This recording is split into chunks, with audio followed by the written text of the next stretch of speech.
Amaky tenin'Andriamanitra isika. Apokalipsy toko faha-20 andininy faha-12 ka hatramin'ny faha-14. Apokalipsy toko faha-20 andininy 12 ka hatramin'ny faha-14 mivaky toy izao amin'ny anaran'i Jesosy. Ary nahita ny maty aho, na ny lehibe na ny kely, nitsangana teo anatrehan'Andriamanitra, ary novelarina ny boky, ary nisy boky iray koa novelarina, dia ny boky ny fiainana izany. Ary ny maty dia notsaraina araka izay zavatra voasoratra tao anatin'ireo boky araka ny asany. Ary ny ranomasina dia namoaka ny maty tao anatiny, ary ny fahafatesana sy ny elo namoaka ny maty tao aminy, dia samy notsaraina araka ny asany ny olona rehetra. Ary ny fahafatesana sy ny elo dia natsipy tany amin'ny fariafo, izany no fahafatesana faharoa. Ary raha nisy tsifo, izany no fahafatesana faharoa. Ary raha nisy tsy hita voasoratra teo anatin'ny boky ny fiainana, dia natsipy tany amin'ny fariafo izy. Ny afatra izay hoentina amintsika amin'ity hariva ity dia ny momba ny boky ny fiainana. Any an-danitra dia misy karazana boky vitsivitsy, boky izay anoratan'Andriamanitra ny asa nataon'ny olona rehetra tety ambonin'ny tany. Any an-danitra ihany koa dia misy originaly ny tenin'Andriamanitra.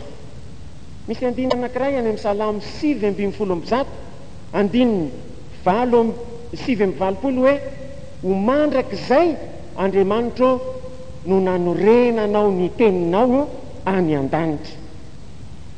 Fa anisan'ny boky anankiray misy any an-danitra ny antsoina hoe boky ny fiainana. Ary io boky io dia tranainy indrindra, satria ny tenin'Andriamanitra anankiray dia milaza any amin'ny Apokalipsy 7:10 andininy 9 fa izany boky izany dia nisy hatrizay nanorenana izao tontolo izao. Hatramin'ny andro taloha ela zany dia efa teo io boky ny fiainana io. Amin'izao androtsika izao mbola eo io boky ny fiainana io, ary mandra-pahatapitry ny fiafaran'izao tontolo izao dia mitoetra any an-danitra zany boky ny fiainana izany. Ary raha mbola mivelona sy miaina ety ambonin'ny tany isika zanak'olombelona, any an-danitra any dia misy fanoratana, anarana ny olombelona izay mendrika hiditra ny lanitra, dia soratana ao amin'izany boky ny fiainana izany ny anarany. Ireo voasoratra ao amin'ny boky ny fiainana any an-danitra ihany no hiditra ny lanitra. Raha jerenao ny Apokalipsy 1:20 andininy 7:20 dia izao ny voasoratra. Apokalipsy 1:20 7:20: "Ary tsy hiditra ao mihitsy izay tsy masina, na izay manao vetaveta, na izay manao lainga, fa izay voasoratra ao anatin'ny boky ny fiainana izay an'ny zanak'ondry ihany." Raha mba tianao zany ny hiditra ny lanitra, dia tsy maintsy ataonao azo antoka aloha hoe voasoratra ao amin'ny boky ny fiainana any an-danitra ve ny anaranao. Mba manontany anao tokoa: efa voasoratra ao amin'ny boky ny fiainana any an-danitra va ny anaranao? Arao ange izao fanazavana manaraka izao. Raha mandeha ho Jesosy dia nisy mpiandry ondry, nanana ondry zato.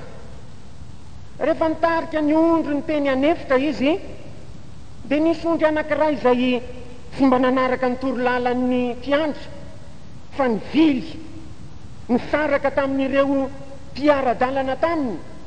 Ary tamin'izay satria nivily izy, tsy nanaraka ny fitarian'ny mpiandry, dia very ilay ondry. Rehefa tonga ny fotoana anankiray, nandinidinika ny ondry ny mpiandry, dia hita ny fa nisy anankiray izay tsy tao. Dia izao ny voalazany soratra masina: ny laozany tany anefitra ny 7:50, dia nandeha nitady ilay nani izy. Ary rehefa namakivaky lohasa, tendrombohatra, avoana, efitra izy, farany hitany ihany ilay ondry izay very.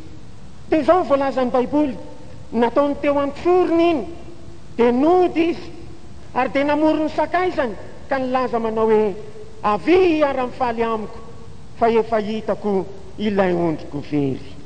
Dia hoy ny baiboly: misy fifaliana lehibe toy izany any an-danitra eo anatrehan'ny anjelin'Andriamanitra no ny amin'ny mpanota iray izay mibebaka.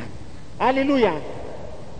Raha misy olona mibebaka ety ambonin'ny tany, olona niaina tany anatin'ny fahotana, olona niaina tany anatin'ny fahazaran-dratsy, fampotsampy, famononan-konana, nefa rehefa mandre ny tenin'Andriamanitra izy, izay mitona azy hibebaka, ka matsiaro tena izy, ary manety tena eo ambany tana mahirin'Andriamanitra, ka mifona ary tapa-kevitra andaon'ny fahotany, dia hoy ny soratra masina hoe: hitan'Andriamanitra ny an-danitra izany, ary dia raisina ny bokyny fiainana, ary soratanao anatin'izany bokyny fiainana izany ny anaran'ilay olona.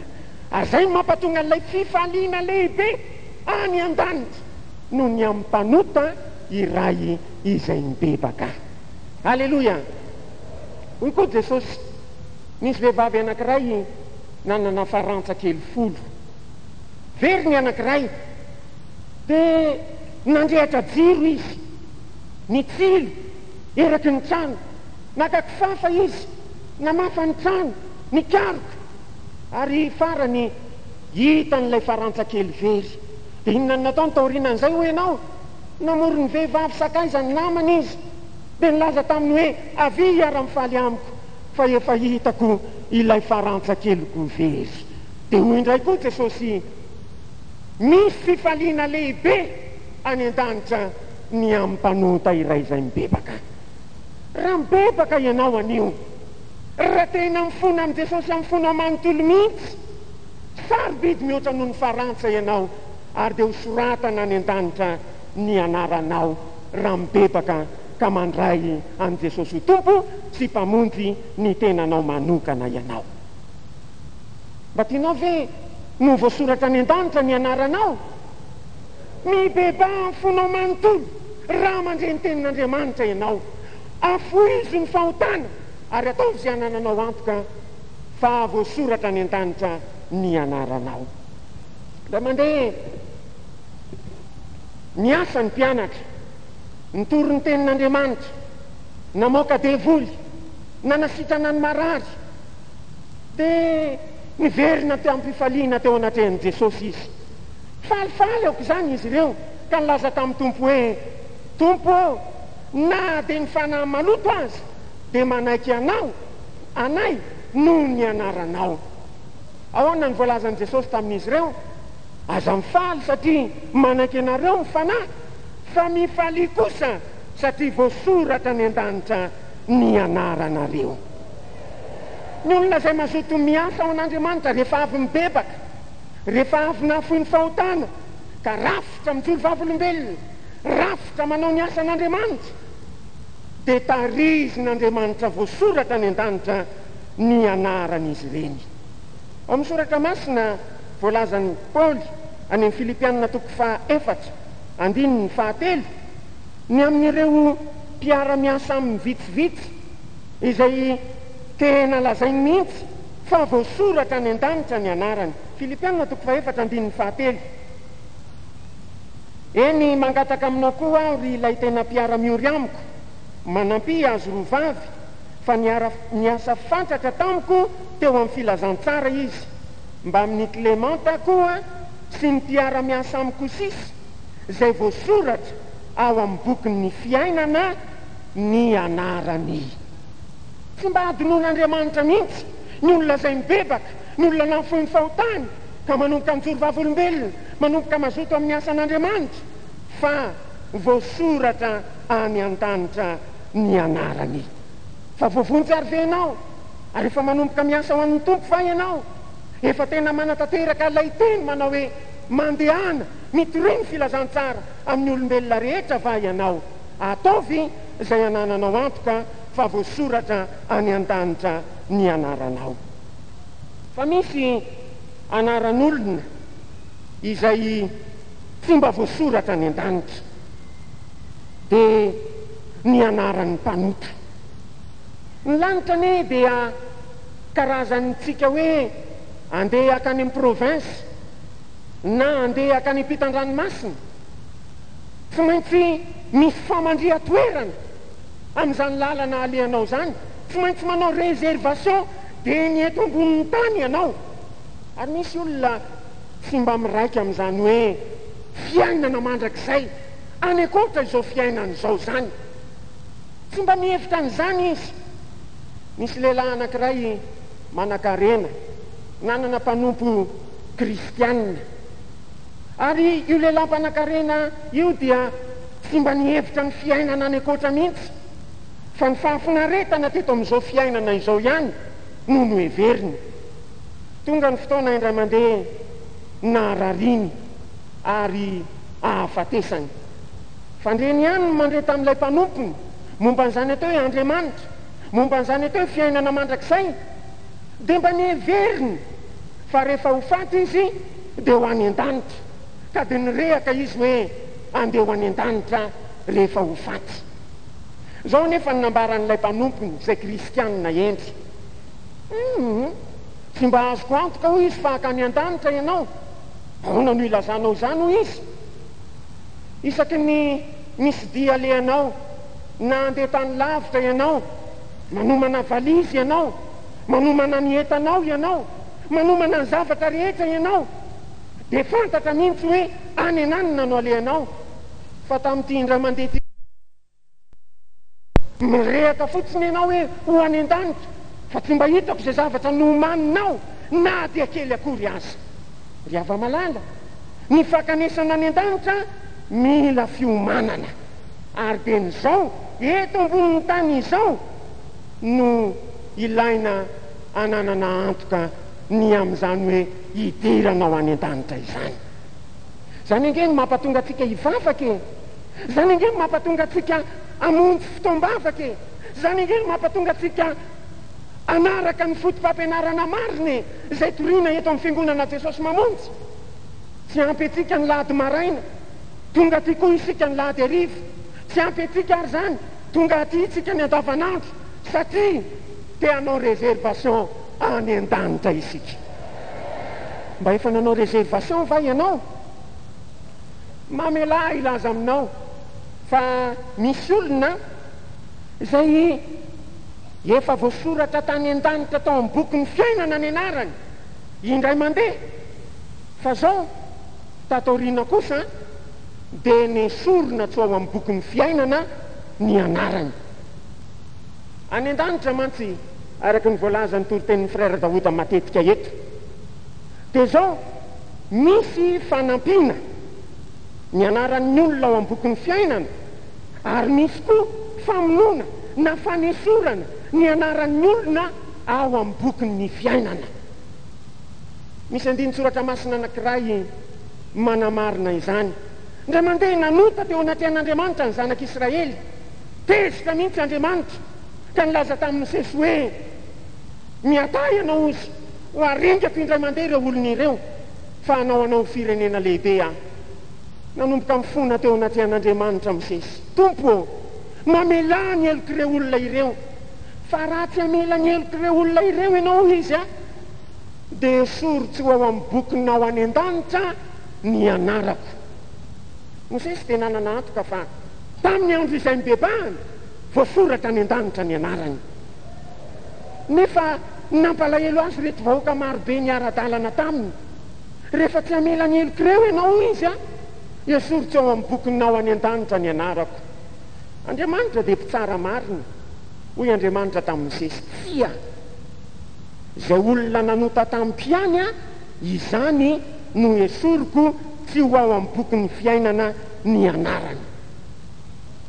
Indreo hamarintsika atao amin'ny baiboly Exodosy 2:3-7. Exodosy 2:3-7. Fa hoy Jehova tamin'ny Mosesy, na iza nanota tamiko dia izy no kisehako tsy ho ao amin'ny bokiko. Zany dia zavatra mampahatahotra. Misy ny olona efa mibebaka, misy ny olona efa nafony fahotana, araka ny toriteny ankeo hoe efa tena niova fo, efa tena teo anatrehany mihitsy, voatendry mihitsy izy ho any an-danitra, voatendry mihitsy izy andova ny fiainana mandrakizay. Nefa votsika tamin'ny indray ilay fiainana mandrakizay, votsika tamin'ny indray ilay lova sarobidy any an-danitra, nesorina tamin'ny indray tsy ho any an-danitra ao amin'ny bokin'ny fiainana ny anarany. Misy lehilahy anankiray antsoina hoe Demasy ao amin'ny baiboly. Izy io olona efa mibebaka tamin'ny fahotana, izy io olona efa niova fo, ary rehefa nibebaka sy niova fo izy, nandray an' Jesosy ho tompo sy mpamonjy ny tenany manokana, dia nanomboka ny solo-vavolombelona, nanomboka ny asa ao an'Andriamanitra, ny solo-vavolombelona, nanomboka ny asa ao an'Andriamanitra, fanampory izany, nitetezina daholo ny faritany, niaraka tamin'ny Paoly apôstôly, ny solo-vavolombelona, nanangana avo ny faneva ny filazantsara, fa tsy misy oatra ny Jesosy. Jesosy no mpamonjy, Jesosy no mpanasikana, Jesosy no mpamaha olana. Dia eo akaiky ny Paoly apôstôly nitory ny tenin'Andriamanitra tahaka an'izany ity Demasy ity. Fa indray mandeha lasa tany amin'ny tanàna anankiray antsoina hoe Tesalonika izy. Tesalonika dia tanàna anankiray any akaiky ny Grèce, izay fohy be ny toerana manintona, misy rehaka, misy ny famirapiratany zao tontolo zao. Ary rehefa nakany Tesalonika Demasy ka nahita ny famirapiratra zao tontolo zao, dia nanomboka voasintona izy. Ary dia zao tontolo zao indray no namirapiratra teo anoloany, adininy ilay Jesosy Kristy maty ho azy teo amin'ny azo fitsaliana, adininy ilay Jesosy nandatsaka ny rano azy. Ary zao ny voalaza amin'ny Paoly apôstôly, Demasy izy nafoya, fa lasa ny Tesalonika izy satria ty izao tontolo zao. Raha jerentsika ny Timoty 2:4-7 dia manamarina ny tenin'Andriamanitra. Timoty 2:4-7. Fa Demasy efa nandao ahy satria ty izao fiainana izao izy, ka lasa nakany Tesalonika. Ry hava malala, anisan'ny zavatra anankiray izay mety hanesorana ny anaran'ny olona tsy ho ao amin'ny bokin'ny fiainana dia ny fitiavana izao fiainana izao. No ny fitiavana izao fiainana izao tokoa mantsy dia adin'ny olona ilay fitiavana n'Andriamanitra tany am-piandohana. Rehefa mifafinaretan'izao tontolo izao izy, rehefa tonga ny alahady hariva dia lasa any amin'ny lanonana izy, rehefa tonga ny andro famonjena fivoriana dia lasa any amin'ny fitsangatsanganana izy. Raha mba atao ary ny antso hoe andeha isika rehetra hiaraka hivavaka, no ny fitiavana izao fiainana izao dia lasa any amin'izao tontolo izao izy. Lazaiko aminao marina dia marina tokoa, Demasy efa voasoratra tao amin'ny bokin'ny fiainana ny anarany. Tena efa teo am-pelantanany mihitsy izany atao hoe fiainana mandrakizay. nefa votsitra tamin'izany nahoana satria tia izao fiainana izao izy. Mitaonantsika ny tenin'Andriamanitra, tandremo hoe voafitaka izao fiainana izao ianao. Aza tia izao tontolo izao ny soratra masina, na ny zavatra eto amin'izao tontolo izao, fa izay tia izao tontolo izao tsy ao anatin'ny fitiavana ny ray. Raha atao ny antso amon'ny fotoam-bavaka, raha atao ny antso hijorona vavolombelona, raha atao ny antso iainanao amin'ny fahamasinana, nefa tsy miraika amin'izany ianao fa manomboka mirona any amin'izao tontolo izao, dia matahola fa mety hoe soron'Andriamanitra tsy eo amin'ny boky fiainana ny anaranao, ary mahatahotra izany. Jodasy dia anisan'ny mpianatra teo akaikin'i Jesosy, isan'ny 12 lahy izy. Ary hoy Jesosy, tsy ianareo no nifidy ahy, fa izaho no nifidy ianareo ka nanendry ianareo mba handeha sy hamoa ary mba haretany vokatrareo. Anisan'ny mpianatra nofidiany Jesosy Jodasy, niaraka tamin'ny Petera, John, Jakoba sy ny namany rehetra ireo.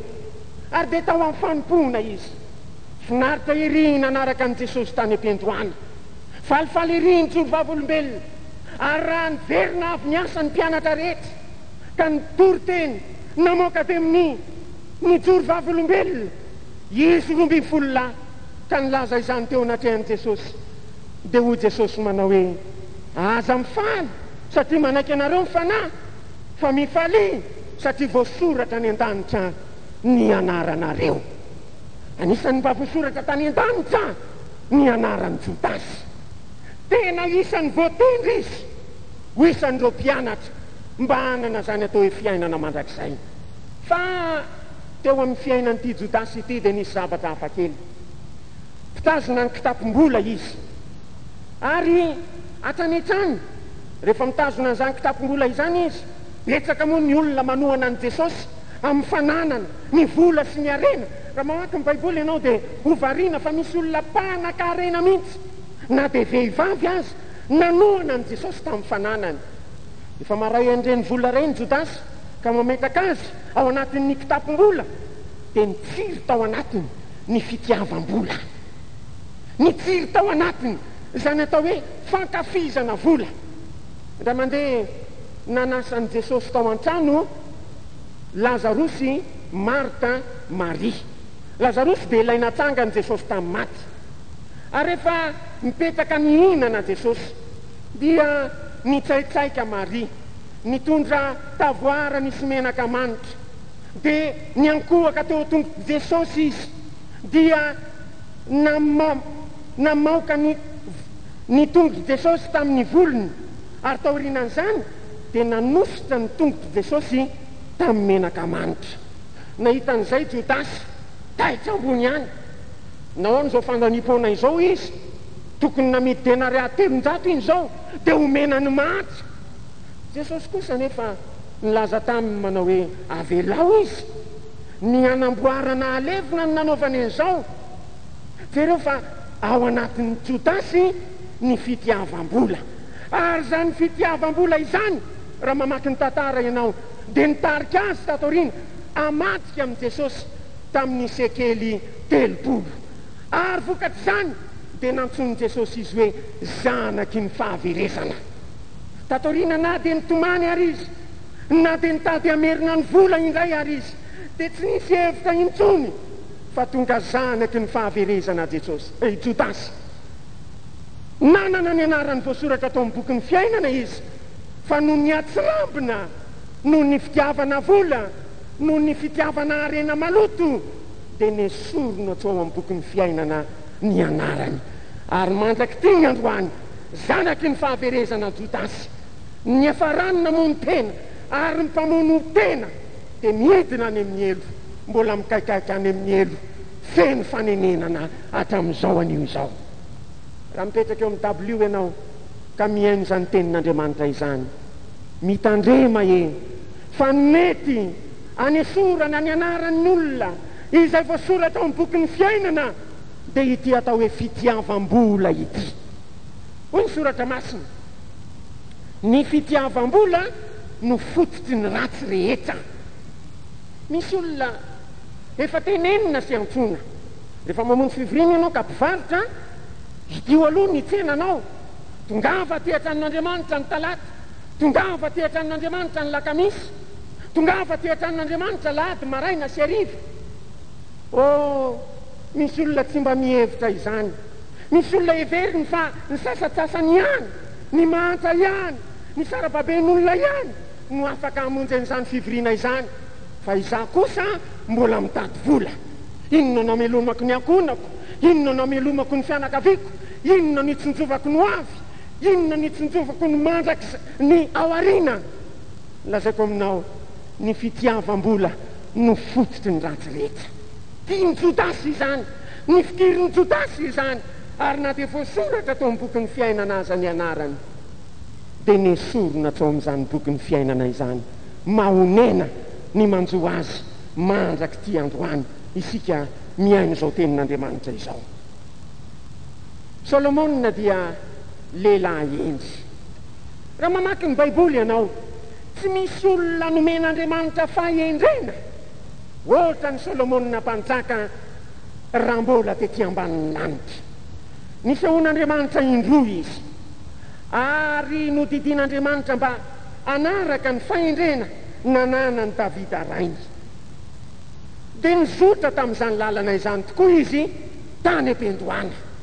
Nanompo an'Andriamanitra, nandingana zay rehetra zavatra tsy mifanaraka amin'ny sitrapon'Andriamanitra teo amin'ny fanjakana, ary niroporopo tokoa ny fahendrena nananan'izany lehilahy izany.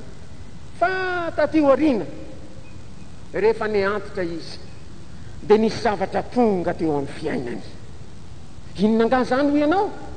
Efa voasoratra tany an-danitra tao amin'ny bokin'ny fiainana ny anarany. Tena teo am-pelantanany mihitsy ny azo ny fiainana mandrakizay, andova ny fiainana mandrakizay tahaka ny Davida rainy, nefa votsitra teo am-pelantanany izany. Zavatra foronina ve zany ambarako aminao zany? Andeha ho jerentsika ny baiboly. Tantara voalohany toko faha 1:12. Tantara voalohany toko faha 1:12, andininy voalohany no atomboka ho vakitsika. Mpanjaka, azafady, mpanjaka voalohany toko faha 1:12. Mpanjaka voalohany toko faha 1:12. Jereo tsara ny baibolinao dia ho variana ianao ka hitandrina ny tenin'Andriamanitra. Mpanjaka voalohany toko faha 1:12 manomboka amin'ny andininy voalohany. Ary Solomona mpanjaka ty vehivavy hafa firenena maro, niaraka tamin'ny zanaka vavin'ny Farao, dia vehivavy Moabita sy Amonita sy Edomita sy Sidoniana ary Etita, dia vehivavy avy amin'ny firenena izay nolazain'i Jehovah tamin'ny zanak'Israely hoe tsy hanambady azy ianareo, ary izy tsy hanambady ianareo, fa hampiviliny fonareo anaraka ny Andriamaniny tokoa izy. Kanjo tamin'ireny no niraketa ny fitiavan'ny Solomona, ary dia nanana vady andriam-bavy 700 sy vady tsindrano 300 izy, ka nampiviliny fony ireo vadiny ireo. Fa izao ny seho, mario tsara, fa izao no ny seho no ny efa antitra Solomona. Rehefa nanomboka ny aketraka ny heriny, nanomboka ny afotsy zany ny volony, nanomboka tsy nanan-kery tahaka ny taloha intsony izy, no ny efa antitra Solomona, dia naviliny vady ny fony anaraka Andriamanikafa, ka ny fony tsy mba tanteraka tamin'i Jehovah Andriamaniny tahaka ny fony Davida rainy. Fa Solomona nanaraka ny Astarta, andriambavy ny Sidoniana, sy Milkoma, fahavetavetan'ny Amonita. Ary Solomona nanao zay ratsy teo mason'i Jehovah, ka tsy mba nanaraka ny Jehovah tanteraka tahaka ny Davida rainy. Ary tamin'izany Solomona dia nanao fitoerana avo ho an'ny Kemosy, fahavetavetan'ny Moaba, teo amin'ny avoana tandrifin'ny Jerosalema, ary ho an'ny Moloka, fahavetavetan'ny taranaky Amona. Ary toy izany koa no nataony ho an'ny vadiny hafa firenena rehetra izay nandory ditika azo manitra sy nanao fanatitra ho an'ny Andriamaniny. Ary Jehovah tezitra tamin'ny Solomona no nivilin'ny fony niala tamin'ny Jehovah Andriamanitry ny Israely izay efa niseho taminy indroa, sady efa nandidy azy ny amin'izany zavatra izany tsy hanaraka Andriamanikafa, nefa tsy nitandrina izay nandidiany Jehovah izy. Andininy faha 1:12. ka dia hoy Jehovah tamin'ny Solomona, satria efa nataonao zany ka tsy nitandremanao ny fanekeko sy ny didiko izay nanodidiko anao, dia ho endahako ho afaka aminao tokoa ny fanjakana ka omeko ny mpanomponao. Fantatsika tsara ny tantaran'ny Solomona. Azonao vakiana io andiny soratra masina io rehefa tonga any an-trano ianao. Olona izay efa tena handova ny fanjakan'ny lanitra, olona efa nanana ny anarany voasoratra any am-bokin'ny fiainana, nefa no ny fitiavana vehivavy janga dia voan'ny fandrika izy, ary dia nampabo azy zany ka tezitra tamin'ny Andriamanitra, nesorona tao am-bokin'ny fiainana ny anaran'ny Solomona. Voalohany mety hanimba amin'ny fiainan'ny olona dia ny fitiavana izo, fa ny vehivavy hafa nivelany ihany kosa, reny ny kolokoloana, reny no iarahana, reny no asoavina, nefa izy dia mpivavaka, nefa izy dia efa niova fo, nefa izy dia efa vita patisa. Ry ava-malalo, Andriamanitra tsy mba azo fahazofasiana. Izay afafin'ny olona no tsy maintsy hotsinjainy. Raha ohatra ka manana fiainana ohatran'izany ianao, hitan'Andriamanitra ny fiainanao. Izay tokony ataonao ankehitriny, matahotra raha efa hoazonao izao ny fiainana mandrakizay, nefa votsika aminao zany vokatry ny fitondrantenanao ratsy. Aoka hoanatra lehibe ho anao ny fiainan'ny Solomona, ka manomboka izao hibebaka amin'ny fahotana ianao, hiala mititra ianao, hiala amin'ny zavatra rehetra izay tsy mifanaraka amin'ny fitsapon'Andriamanitra ianao. Ny zavatra mahavariana amin'ity atao hoe bokin'ny fiainana ity, raha hiverenantsika amin'ny Apokalipsy toko 1:20, andininy 7:20, dia izao no voasoratra: ary tsy mba hiditra ho mihitsy izay tsy masina, na izay manao vetaveta, na izay manao lainga, fa izay voasoratra ao anatin'ny bokin'ny fiainana izay any zanak'ondry ihany. Ny antsoina hoe zanak'ondry dia Jesosy Kristy, zanak'Andriamanitra. Alleluia! Raha tianao ny anana ny anaranao voasoratra amin'ny bokin'ny fiainana any an-danitra, dia tsy maintsy mifampiraharaha manokana amin'ny Jesosy Kristy, zanak'ondrin'Andriamanitra ianao. Mba efa nifampiraharaha tamin'i Jesosy va ianao? Mba efa tena nandohalika ve ianao ka nifampiraharaha manokana tamin'i Jesosy? Mamela ilaza aminao fa amin'ny maha-zanak'ondry azy dia sary entina ilaza izany fa mora fanahy izy. Makanesa ty amiko izy, ianareo rehetra miasa fantatra sy mavesa-tentana, fa izaho no anome anareo fitsarana.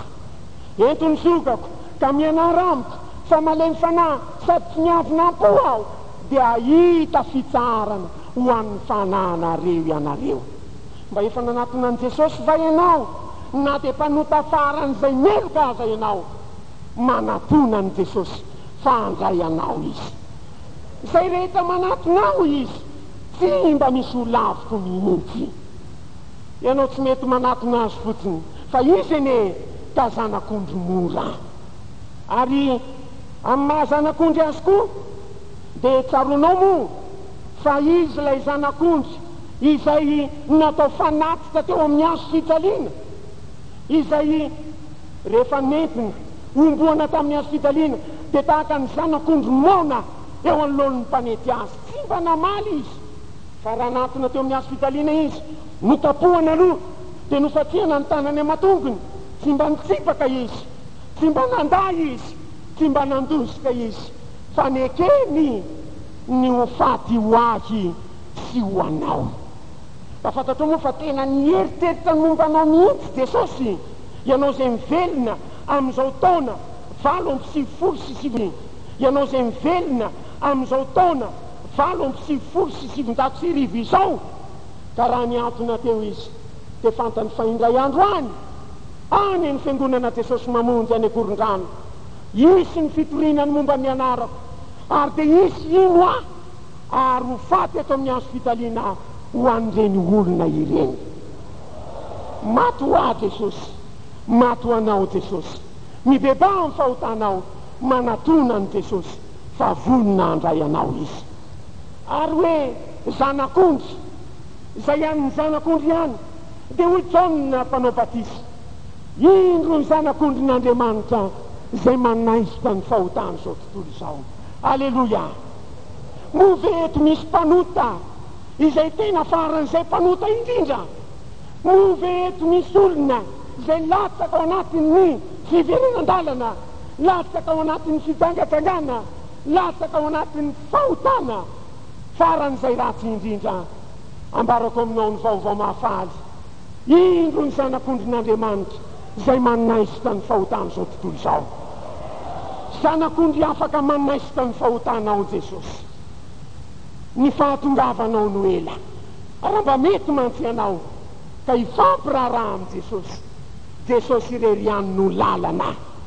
Sao izy ny lalana sy fahamarinana ary fiainana. Tsy misy makany amin'ny ray afa-tsy amin'ny alalako irery ihany. Be dia be ny olona manorina fivavahana hatramin'izay ela izay ka hatramin'izao androtsika izao.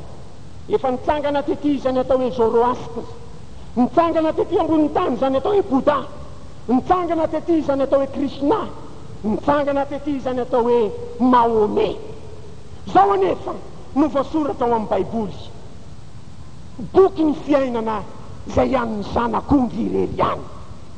Tsy amin'ny alalan'ireny mpitondra fivavahana izay sandoka rehetrarehetra, fa tsy misy afa-tsy ny anaran'i Jesosy no azahoana fiainana mandrakizay. Alleloia. Mety mpivavaka ianao ka ilaza ihany koa hoe efa manana ny fivavahana izahay, efa mifampiraharaha mpitondra fivavahana izahay. Tsia, tsy ny mpitondra fivavahana no tompon'ny boky ny fiainana any an-danitra, fa vakio ny teninao boky ny fiainana izay ihan'ny zanak'ondry ihany. Hoy angamby ianao hoe izay efa mifampiraharaha tamin'ny mpitondra fivavahana? Tsia, efa mifampiraharaha tamin'i Jesosy va ianao?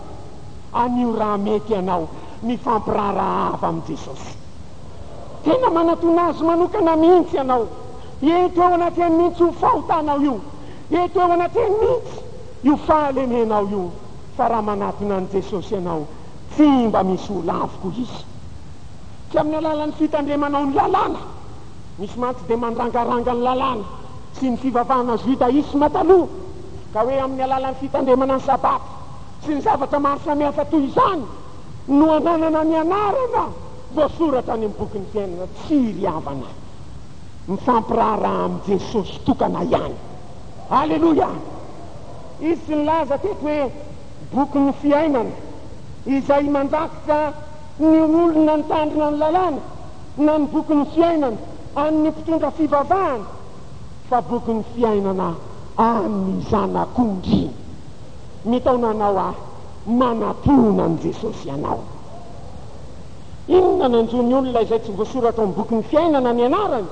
Be dia be, tsy ary voatanisa fa satonana anankiray no aseho anao amin'izao andro faran'izao. Andenge ho jerentsika ny Apokalipsy 3:10, andininy fahavalo. Apokalipsy 3:10, andininy fahavalo.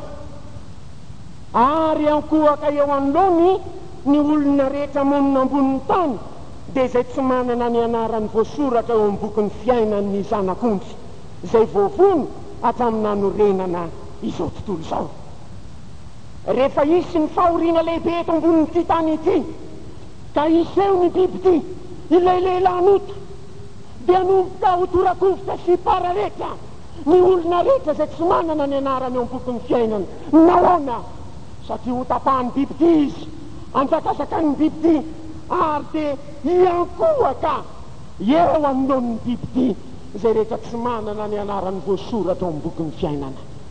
Zany ange ny toditodona teny izao e, zany ange ny ivavahana teny izao e, zany ange no andamina fotoana e, zany ange no atanesana ty an-tranon'Andriamanitra teny izao e, anaovana azy aza ho naantoka. Fa rehefa ho avy ny andro sarotra, za tsy te iankohaka eo anoloan'ny biby ity, tiako hanana ny anarako voasoratra avy etany any amin'ny boky ny fiainana. Ka raha ho avy ary zany andro sarotra izany, ny olona tsy manana ny anarany eo amin'ny boky ny fiainana ny ankohaka eo amin'ny biby ity, fa ny rahalahy sy anabavy kosa izay manana ny anarany voasoratra eo amin'ny bokin'ny fiainana ho arovany Jesosy. Aleloia. Inona koa ny anjore olona zay tsy manana ny anarana eo amin'ny bokin'ny fiainana? Rehefa ho tsaraina ny olona, ny ranomasina moka ny maty ao aminy, ny elo sy ny fiaina tsy hita moka ny maty ao aminy, dia hitoetra tsangana eo anoloan'ny seza fiandrianan'Andriamanitra izy, dia ho velarina ny boky, ary ho velarina koa ny bokin'ny fiainana. Ary zay rehetra tsy hita voasoratra tao amin'io bokin'ny fiainana io, ahoana ho ny soratra masina amin'ny vakitsika terem-piandohana, arina any amin'ny maisina ny velany, any misy ny fitomanina sy ny fikitoanify. Efa voasoratra amin'ny bokin'ny fiainana fa ny anaranao. Tsy heverinao fa matahotra ve? Zaza, isika azy, rehefa mba manao fanadinana, ka ohatra hoe tsy hita ao amin'ny listy ny afaka ny anarako sy ny anaranao, manahoana ny fangorongorona mahazo ahy, manahoana ny tahotra mahazo anao? Maika fara hoangonina ny olona rehetra eraky ny vazatany, ka ho velarina ny bokin'ny fiainana, ary tsy hita ao ny anaranao, ka ho voatendry ny pitipitsarana hoe ho any amin'ny farimon-dehitrafo ianao, tsy isy fanafana intsony. Manahoana ny ororo sy ny fijaliana? Zao ihany no izy e, ry lalasena bavy eto Korondrano, ataovy izay azahoanao antoka fa manana ny anaranao ao amin'ny bokin'ny fiainana ianao. Ary rehefa voavonjy ianao, rehefa mibebaka ianao, rehefa nafoy fahotana ianao, aza ompino manafana dabilio fotsiny ihany, mba mandray sanjara amin'ny asan'Andriamanitra, mba tongava mamonjy fotoam-bavaka, mba midorova avolombelona, mba manaova izay fanampiana rehetra azo no ao atao eo amin'izany fanjaka an'Andriamanitra izany, satria izay miasa hatramin'ny farany, manao ny sitrapon'Andriamanitra hatramin'ny farany, izany no tehirizin'Andriamanitra ao amin'ny bokin'ny fiainana ny anarany. Vavaka isika izao, aza ty izao tontolo izao na ny zavatra eo amin'izao tontolo izao, ary aza latsaka amin'ny fitiavam-bola ianao, ary aza mety hiditra amin'ny fijangajangana sy ny fahavetabetana, fa tehirizo ny anaranao voasoratra ao amin'ny bokin'ny fiainana any an-danitra. Androalika hivavaka isika.